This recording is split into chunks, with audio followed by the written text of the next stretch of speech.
Useless.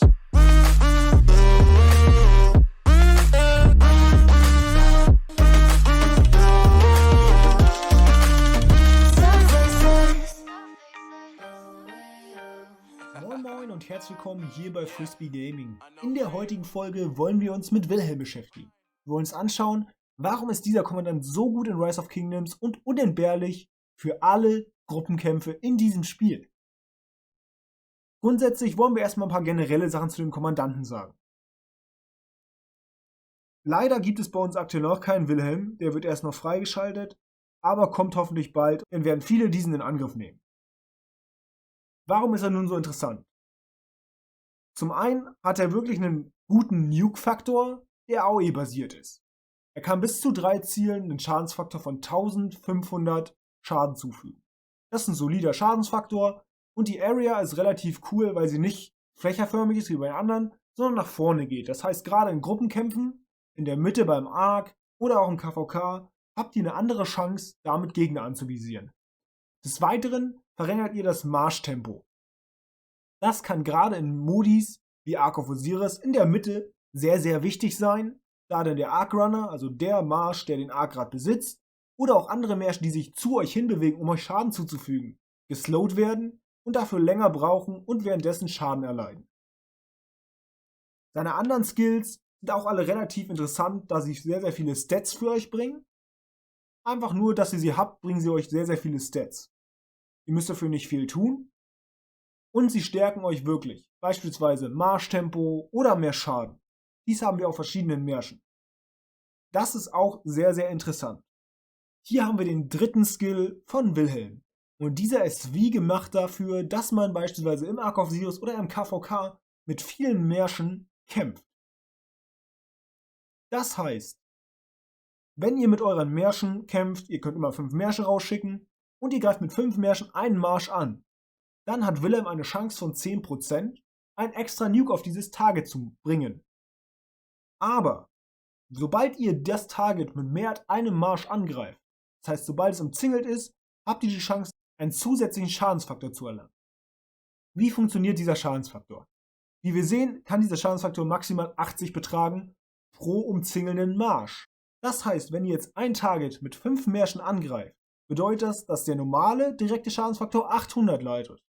Aber wenn ihr dieses Target mit diesen 5 Märschen angreift, wird der Schadensfaktor weiter mal um 400 erhöht. Das heißt, ihr habt einfach einen random Schadensfaktor von 1200, der auf dieses Ziel einfach so einprasseln kann. Sehr, sehr interessant.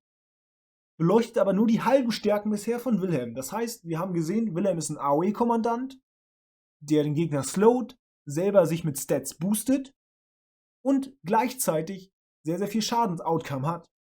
Aber nun kommen wir zur wirklich großen Stärke, die Wilhelm so unentbehrlich für uns in Gruppenkämpfen macht. Sein vierter Skill. Hier geht es nicht um den Verteidigungsbonus, den wir erhalten können, sondern ganz einfach um die Stelle, die ich euch hier nochmal genauer zeigen möchte. Wie ihr hier seht, sofern ihr mit versteckter Blutlinie 2 oder mehr Targets trefft, was in der Mitte beim Arc of Osiris relativ gut möglich ist, erhalten alle Märsche um euch rum 10% mehr Def und 50 Wut pro Sekunde. Das ist mega interessant. Warum? Das heißt, Wilhelm ist ein Kommandant, der sehr, sehr viel Schaden macht, aber gleichzeitig seinen eigenen Marsch bufft und auch umliegende Märsche, natürlich auch wieder auf 5 begrenzt, auch noch zusätzlich Verteidigung und Wut regenerieren lässt. Das heißt, dieser Kommandant verbindet Schaden machen mit Supporten und das auf einem ganz, ganz hohen Niveau. Und damit ihr diesen Skill wirklich gut nutzen könnt, reicht es aus, wenn dieser auf 1 ist. Der Verteidigungsbonus wächst zwar auch mit einem höheren Skill, das heißt langfristig wollt ihr ihn natürlich erhöht haben, aber er ist auch schon früher auf einem 1er Skill nutzbar, da euch wirklich interessiert die Wut pro Sekunde, weil gerade in der Mitte, wenn ihr einen Murderball habt oder ähnliches, dann wollt ihr so schnell wie möglich so viele Fähigkeiten hintereinander raushauen wie möglich, um den Gegner schnell zu besiegen. Das heißt, wenn ihr verschiedene Märsche habt, beispielsweise auch 1, 2 Johannas oder ähnliches in der Mitte, dann bekommt ihr nicht nur 50 Wut durch Wilhelm, sondern auch noch durch die Johanna auch 50 Wut. Ihr könnt sehr, sehr schnell Wut regenerieren mit den Märschen und oft euren Fähigkeitsschaden raushauen. Das macht Wilhelm so interessant. Nun zu den Skills. Ab wann ist Wilhelm wirklich gut spielbar? Wilhelm verhält sich dort so wie Saladin. Wir haben uns Saladin bereits angeschaut und wir haben festgestellt, die ersten 3 Skills, die sollte man schon auf 5 bringen, damit man vernünftig nutzen kann.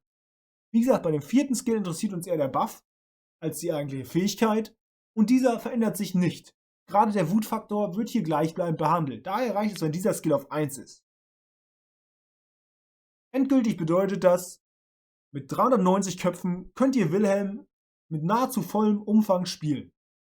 Im Long Run möchte man diesen doch relativ gut maxen, da man hier noch etwas mehr Verteidigung erhält und da sein Nuke mit der Expertise halt wirklich einfach stärker wird.